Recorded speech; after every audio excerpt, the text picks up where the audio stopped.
ఉగాది నాడు మనం ఏ TV channels పెట్టినా లేకపోతే ఎక్కడికి ఏ దేవాలయానికి వెళ్ళినా ముఖ్యంగా చెప్పేటువంటి మాటలు ఏవి అంటే పంచాంగ శ్రవణం అంటూ ఉంటారు. అంటే ఈ రాశి వాళ్ళకి ఈ ఫలితాలు కలుగుతాయనో లేకపోతే ఈ నక్షత్రం వాళ్ళకి ఈ ఫలితాలు కలుగుతాయనో చెప్తూ ఉంటారు. కానీ నిజానికి పంచాంగ శ్రవణము అంటే ఇది మాత్రమే కాదు. తిథి వార నక్షత్ర యోగకరణములైనటువంటివి పంచాంగాలు కూడా జ్యోతిష్యానికి అతి ముఖ్యమైనటువంటివి. అలాగే ఇవే కాలాన్ని నిర్ణయం చేస్తాయి. ఈ రోజున అయ్యో మాకు ఆదాయం ఎక్కువ, వ్యయం తక్కువ, రాజ్యపూజ్యం తక్కువ, అవమానం ఎక్కువ అని బాధపడవలసినటువంటి అవసరం లేదు. మనం గ్రహాలన్నిటికీ అధిపతి అయినటువంటి పరమేశ్వరుణ్ణి ఆరాధిస్తున్నప్పుడు వీటి గురించి భయపడవలసినటువంటి అవసరం లేదు. అలాగే ఆ ఫలితాలు అనేటువంటివి ప్రపంచంలో కొన్ని కోట్ల మందిని దృష్టిలో పెట్టుకొని గ్రహ సంచారాన్ని బట్టి నిర్ణయించబడ్డాయి. కేవలంగా వాటిని చూసి భయపడిపోయి భారపడవలసినటువంటి అవసరం లేదు.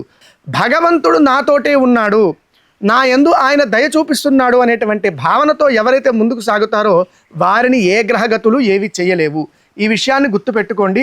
ఈ ఉగాదిని మరింత గొప్పగా జరుపుకొని మీ అందరూ కూడా సుఖ సంతోషాలు ఈ సంవత్సరం పొందాలి అని కోరుకుంటూ ధర్మ సంగ్రహం ఛానల్ ద్వారా మీ అందరికీ కూడా ఉగాది శుభాకాంక్షలు. సర్వం శ్రీకృష్ణ చరణారవిందార్పణమస్తు. స్వస్తి.